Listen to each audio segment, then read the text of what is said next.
What's up, guys, and welcome back to the channel. I don't know if you guys noticed, but we are on a brand new camera over here. Finally had to bite the bullet and buy a GoPro Hero 10 because our GoPro Hero 9 Black just, I don't know, just crapped the bed. It was freezing and not saving clips. I missed a lot in between that period. Yeah, so I got a lot to get you guys up on. We're gonna do it slowly. I got a lot going on here. Sam's burning some last minute brush before we head out. To start off, as you can, if you turn to the left, our chickens are no longer here. They're in a better place, guys. They're in my freezer. We will not be doing it again. So you didn't like it. It's kind of traumatic. You know, it's a big to do, especially when you gotta butcher them. You know, the plucking part isn't so bad. No. But it's you as hard as you try not to, you bond with them. It's hard not to, especially when you take care of them as baby chicks. So if you have a heart, you know, you get a little attached.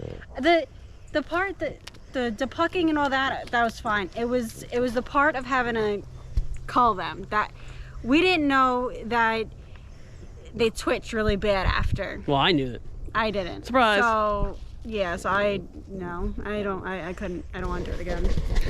I'll talk more about that later. I have a lot going on, guys, and we are leaving tomorrow. As you can see, we're not parked in the back. Right. So the other day I brought the RV in, got an alignment, and he ended up telling me that the front right side rotor, not the rotor, the caliper was seizing up. It just wouldn't open up all the way after a break. So, and as he was doing the alignment, you know, he would spin the wheels and stuff, and the front right one just wouldn't spin freely. So we had to replace a caliper.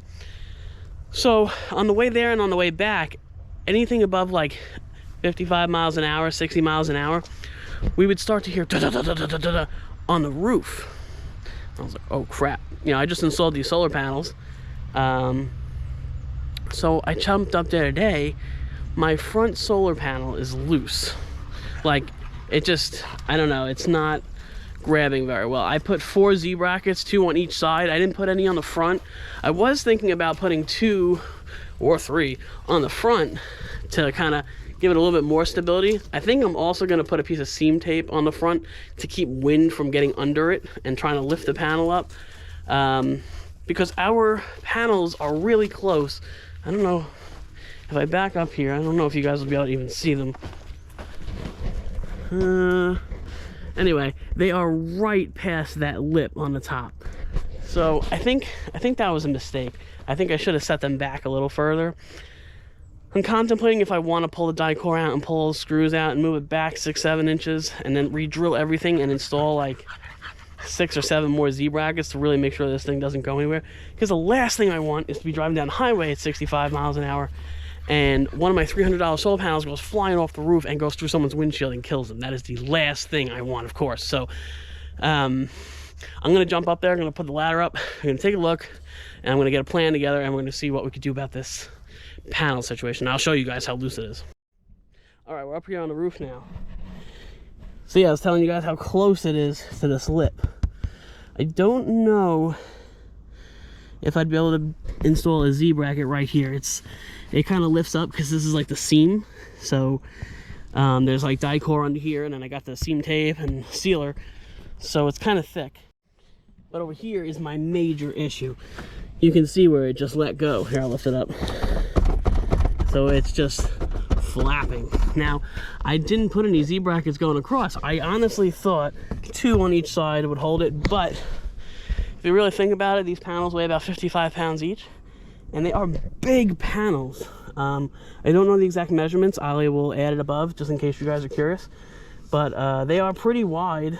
I think they're like 45 or 48 inches wide, something like that, and they're like 90 or 75, I don't know, I'll put it up. Anyway, so we definitely have to take care of this. All these are completely solid. My guess is because they don't take nearly as much headwind, I thank you, as the rest as this front panel. Also, you can see, look how filthy this panel is. Oh my god. I think I'm gonna get I really should have bought one yesterday. I was in Walmart, they were selling like window squeegees, and I want to get one just dedicated to these panels because they're all like that. It's all this pollen just coated, and I'm sure it's hurting my solar intake a little bit. So I will get that done. But this is an emergency. 911 has to be taken care of right away. So we're gonna get on that. I'm probably gonna find, the good thing about these TPO roofs, which is what I have, I do not have a rubber roof and I do not have a fiberglass roof. This is called TPO. It's basically a thinned out PVC. It's pretty much essentially what it is. So I'm gonna find more of the beams that go across the braces, and I'm thinking I'm gonna put a thing. I don't know what happened to this one. There is one right here. I can feel it. I don't know why it ripped out. I only put 2 screws here. I probably should have put 49.5, but I'm gonna be loading this roof up, this panel up with screws. I think my major mess up was not bracing this front. That was stupid. I'm not gonna lie, because once this catches wind, it starts flapping. And I guess this one is really in, because this one is solid. But I'm guessing it was kind of like making the back end flop. So I'm gonna put one here. Shit, I might put one here, here, here, and here. Like literally everywhere. I don't know, again, if I could get them here. I'm gonna try, we'll see what happens. But I think I'm definitely gonna put seam tape all across this edge. That way no water, no air rather, gets under this to try to, you know, make it flop around. All right, first new Z bracket installed. This time I put 6 self-tapping deep screws. They go deep in. And it obviously makes this have much more rigidity. And then plus, like I said, I'm gonna put the seam tape going across so no air gets under there, hopefully. But I'm gonna do the same thing on the other side. I also put 4 new screws, because before this only had the 2, which was a terrible idea, I think. But I put 4 new self-tappings in there. I'm debating if I want to put some on this end. It kind of moves a little bit slightly. I don't know if you can see it, but don't know if I have enough self-tapping screws to add all those. I might have to run back to the store and get some more. But for right now, I'm going to jump on the other side, do the exact same thing. That way, at least the front is secure. All right, guys. Installed the bracket, laid some die cord down. That'll self-level. Covered this one back up after I put the 2 screws, 2 or 3 extra screws in. Actually, I think I put 4. Yeah, I put 4 extra screws in. Re-die cord that. That'll self-level.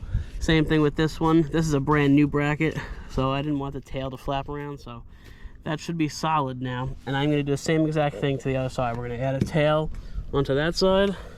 We're going to add a new one, a front one onto that side. And we'll check these on the other side to make sure that they didn't come undone. All right, so we're up here on the other side. We just finished that side. This one, I don't know what made me not do it on that side, but on this one you can see I mounted it right at the front, which is really where it needs to be, especially on the front where it catches all this wind. And this one is solid. This one's not going anywhere. See how this tail does. You can see it. I don't know if you guys can see it, but I can see it flexing a little bit. I am going to put one here, and for extra stability I'm going to put one right in the middle, because again, these panels are just enormous. So pro tip, not that I'm a pro by any means, but an experienced tip, I guess. When you're going to do panels, definitely support the edges on all 4 sides, and if it's a really big panel, then you can always put one in the middle. That way you're kind of covered on all 4 sides and you won't get any flapping or any ripping out, and you'll be good to go. So I'm going to install one here and one at the end, and then I'm going to check the rest of them just in case anything else needs extra support.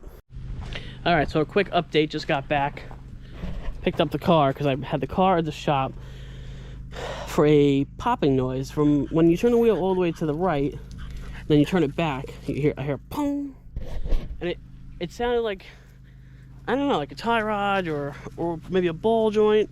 And I bring it there, and they had it for a while, but they were pretty backed up, so I don't know. But they looked at it, they tried to imitate the sound. Of course they couldn't hear it. So yeah, so I don't know. Dropped it off there for no reason, kind of wasted money. $25, you know, inspection fee or whatever the hell you want to call it, for no reason. Anyway, so the car is, I guess, good to go. He said everything looks good. So all I have left to do really is to wrap up this mess. So these are full of water. I'm going to fill our fresh water tank. That way tonight we can take nice long hot showers, because I'm going to need one after the day I had. This water is going. I bought a brand new fresh water hose because ours is busted. It's starting to like kink, and the outside plastic is ripping. I have to do an oil change on the car. I like doing my own oil changes. That's why I didn't have them do it. Plus I already have the filter and oil. And it takes me like 7 minutes to do it. So that's good to go. All this will be wrapped up in about a couple hours. I am running this generator dry. I'm charging my batteries up. As you can see, it's cloudy out. So if I'm gonna run this dry, I may as well get something out of it. So we're gonna charge all our batteries up. That'll be good to go for tomorrow. And then we should be all square. All right, guys, we're just about done wrapping everything else up. Got a lot of stuff. The property, like, empty, yeah. Kind of vacant a little bit. Generator's still running a little bit. I put a little bit more gas in it because I'm gonna run the batteries for a while, charge them up totally full. That way we're good to go tomorrow. We're checking into a state park for 2 nights. Not too far from here. So just getting that situated. Then tonight I'll run it out of gas. We're gonna store that one because we're bringing our brand new PowerHorse 2300, the little baby one, since we don't need such a big generator now that we have that big solar system on the roof. Sam is cutting up the last of our chickens. We had them in the fridge, you know, full. You know, they were not cut up at all, but they're just taking up way too much room. So she's gonna slice and dice them up. That way we can shove them in the freezer, take up a lot less space. But we're gonna go inside. I wanna show you guys something. I wanna tell you about something. Pretty excited about this, so stick around. All right, guys, before we go any further in this video, I wanna thank a sponsor of this video. This is Flash Fish. They sent us out a portable solar generator. This one is pretty small compared to the rest of them that we've reviewed, but it packs quite a punch, and we're gonna go through all the features and see what it's got. All right, guys, once we open the box, this is what we get. This is the Flash Fish G300. I love the size of this thing. It's really compact, and I like the handle. Like, it's so quick to grab. You can throw this thing in a book bag. Even if like you have like a big purse or a big day bag or something like that, this thing is not that big. It does have a little bit of weight to it. I don't know the exact weight. I'll put it up above just in case you guys are wondering. But a really nice thing is all the specs are right here on this solar generator. But I'm going to read them off to you just so I get all the correct information in case you guys are interested in this one. This is a 300 watt pure sine wave inverter with solar charging, DC 15 volts to 24 volts. So you can solar charge this, which is really nice. It has 3.0 USB ports, which is great. So they're right on the front here, easy to access. That means that this thing is going to charge your USB charging devices quick, like a GoPro or something similar to like something like that. You know, you'd be in and out pretty quickly. Let me see. So it says a 222 watt hour battery. It's a 15 amp hour battery at 14.8 volts, and it has, you know, just basic features, which is really nice. This is really all you need, especially if you're just getting into like car camping, or maybe you're a van lifer and you just want something on the go. If you're into photography, or you're you know, a videographer or a YouTuber, you know, this is great. This can keep my GoPros charged for days. So right on the front here, you're going to see this big silver button. You're going to press that. It's going to illuminate the screen. It's going to say DC output. That means you are good to go. Your USB ports are now powered, so you can plug into any of these three, or all three, depending on how many different things you have. And then it also comes with, now I'm being totally transparent with you guys, it comes with a light, which is kind of cool. And you plug it in. Let me see if I can sit this back. Unfortunately, mine came damaged. There is a positive and a negative terminal on this LED light. My positive terminal is disconnected, so when I press it onto the terminal, it works. But right now, if I take my finger off, it doesn't. But that is kind of cool. It would be really nice if it worked. I should get a soldering gun, and I can probably fix that. It's not a big deal, but it would have been nice if it was working right out of the box. If you want to charge it via your phone, you can easily take this 12-volt adapter that it comes with, plug it into your 12-volt, you know, cigarette or DC outlet, whatever you want to call it, and then on the back here is the DC input. You plug it right in, and you are charging. It'll probably say it over here. I don't have anything to charge it with DC right now, but I would imagine that this would probably go up and show you that it's charging, and you're good to go. On the back, this is how you turn on your two 120-volt outlets. You just simply flick this switch. You'll see on the front, it'll say AC output. That means that you are good to go. Your outlets are live. And you can go ahead and plug in whatever you want. Your vibrators, your dildos, whatever you got. So, should I leave that in? Should I leave it in? I think it's so fucking funny. You should. Why are you saying should have my laugh and then like cut it and then continue that you didn't say all that. That is funny though. Anyway, so yeah, so you can plug in whatever you need right here, up to 300 watts, and you are good to go. I really like the size. Sam says it's nice and small. What did you say before, Sam? You said, oh my god, she likes how small it is. I don't usually hear that too much in my life. Not too much, but you know, in this case, like it because you know I'm going to woman RTR. Yeah. So if I want to, I mean the 160 is small too, but it's kind of like bulky. Let me turn the camera over here, guys. Oh god, I don't look good. That's guys. okay. But I like how small it is. So like with the 160, let me get the 160 to give you guys an idea. So this has a higher wattage than this one. Right, so this is a 140 watt Jackery, and this is a 160. Sorry, 160, and this is 300 watts. So quite a bit of a difference. The nice thing about this one is it has 220 volt outlets, whereas the 160 only has one on the side. Yeah.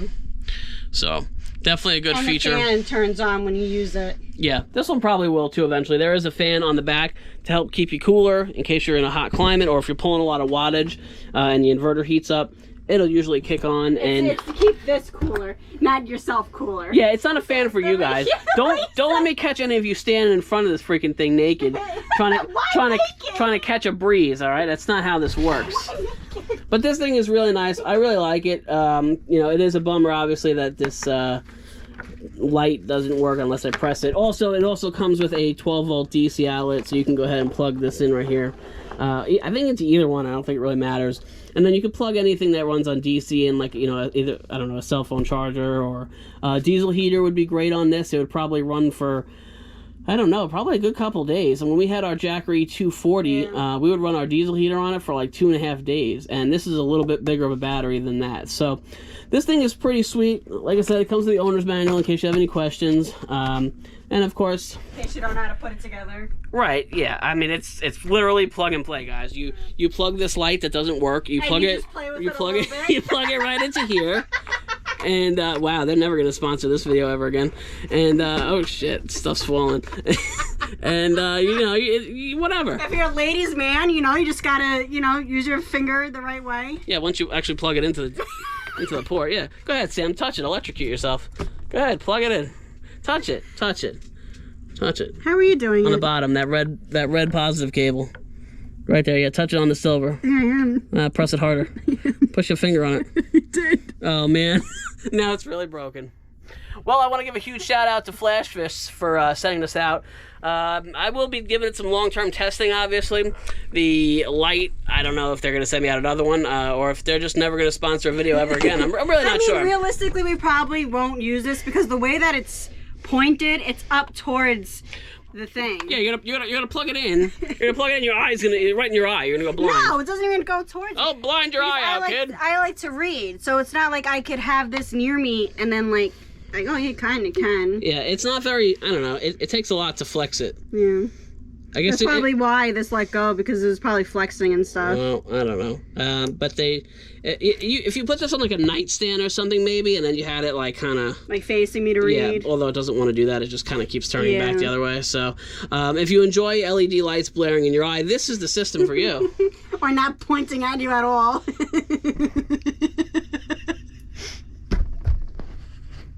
Well, there it is, guys. I sent you the features. This is the last power station we're ever going to receive. Yeah. I'm just sitting here telling you guys about it. Like I said, I like this. This is cool. This sucks that this doesn't work. And we 100% are grateful that they sent us this. Don't get us wrong. We like joking around with you guys and stuff, but we really are grateful that they sent us this for free. So, check it out. I'll drop a link down below. Hopefully you get a light that works. And hopefully we have better luck with this power station than the other ones that have been sent to us. Yeah. So I'm trying to fix it to see if I can somehow get Ah! Oh god. Oh, I scared myself.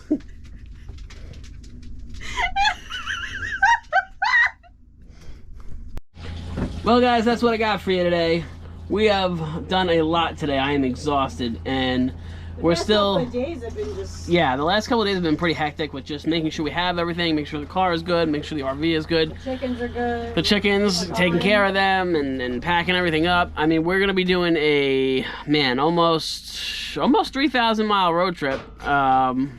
You know, between driving up to North Carolina and then driving over to Arizona and Nevada. So we're going to be at RTR and a couple of the other big events. There's a big YouTube meetup over there that we're going to be hanging out at as well. So if you guys are in the area or you're coming, we'd love to meet. Don't come up because we don't want to meet you. Yeah, don't come. Don't want to meet you. I have no interest in seeing you. Don't knock on my door. I don't care. Not even a little bit. Some snacks. Yeah, I'll maybe unless you have a working light, then you can knock on my door. But other than that, I will see you guys on the road in the next couple of days. Bye, guys.